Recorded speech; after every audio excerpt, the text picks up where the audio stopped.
Bible اور خاص طور پر عہد نامہ قدیم میں عیسائیت کے ظہور سے پہلے موجود جسم فروشی کے حوالے سے کافی معلومات ملتی ہے۔ مذہبی معلم اور پادری ان معلومات کے حامل مقدس کتاب کے صفحات کو جلدی سامنے لے آتے ہیں، لیکن کچھ خاص شہوانی پیروٹک عبارتوں کو نظر انداز کر دیتے ہیں۔ سینٹ جیروم کے زمانے تک حزقیال کی کتاب دا بک آف حزقیال کو کم عمر افراد کی پہنچ سے دور رکھا جاتا تھا۔ جس زمانے کا ذکر عہد نامہ قدیم میں ملتا ہے، ایسا لگتا ہے کہ اس زمانے میں جسم فروشی کو ایسے ہی دیکھا جاتا تھا جیسے آج کی تہذیب یافتہ ملکوں میں دیکھا جاتا ہے، بلکہ یہ کہنا شاید زیادہ صحیح ہوگا کہ جبر و سزا کے مختصر وقفوں کے علاوہ، جس پر ہم ایک الگ باب میں بات کریں گے، جسم فروشی کے حوالے سے معاشرے کے مجموعی رد عمل میں کوئی قابل تعریف تبدیلی رونما نہیں ہوئی۔ موجودہ زمانے کی طرح اس زمانے میں بھی سب کے سامنے طوائف کی مذمت کی جاتی تھی، لیکن تنہائی میں اس کے دھندے کو فروغ دیا جاتا تھا۔ ان مقدس کتابوں میں جسم فروشی کرنے والی عورتوں کی تو مذمت کی ہے، لیکن طوائف پرست مردوں کے بارے میں کچھ نہیں کہا گیا۔ عورت کے حوالے سے مرد کا رویہ آفاقی طور پر یہ رہا ہے کہ اپنے رشتہ دار عورتوں کے علاوہ ہر عورت کو ورغلایا اور پھسلایا گیا ہے۔ جب مردانہ جسم فروشی کا ذکر آتا ہے تو عہد نامہ قدیم کا یہ رویہ مکمل طور پر تبدیل ہو جاتا ہے، اور عیسائی ملکوں میں صدومی کے حوالے سے صدیوں موجود رہنے والے معاشرے کے رد عمل پر یہاں ایک نیا رجحان غالب آ جاتا ہے۔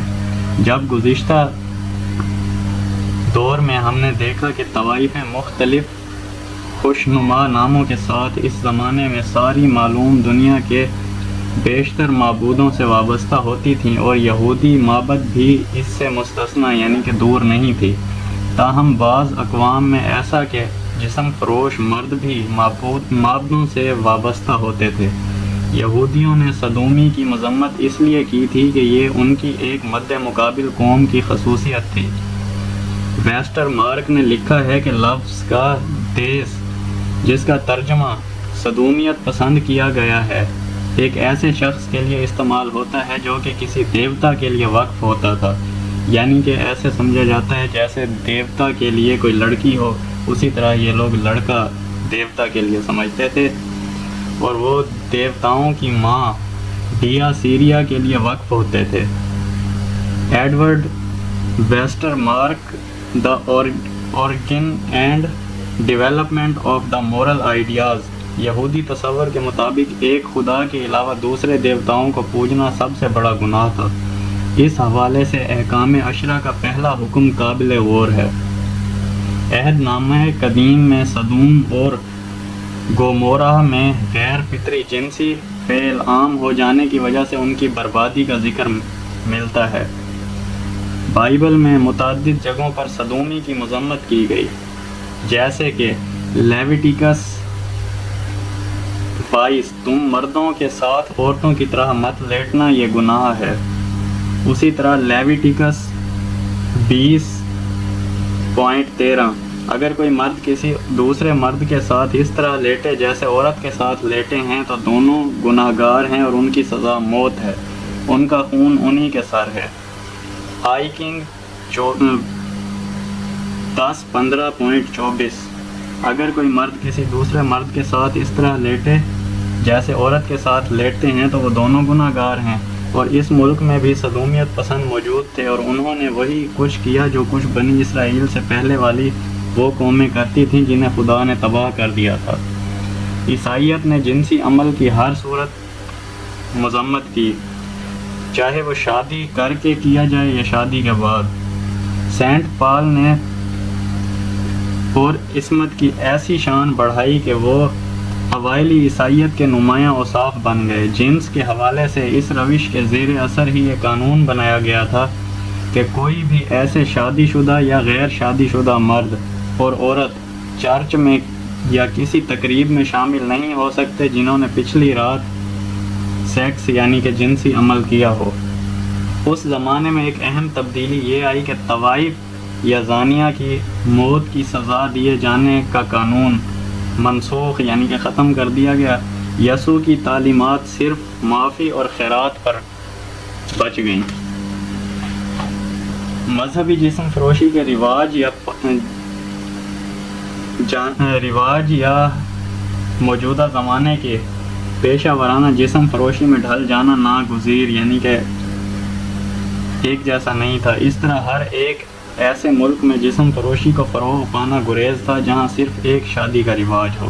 اس طرح جسم فروشی کا بہت سے تہذیب یافتہ اور نیم تہذیب یافتہ ملکوں میں پہنچنا کوئی مشکل نہیں تھا۔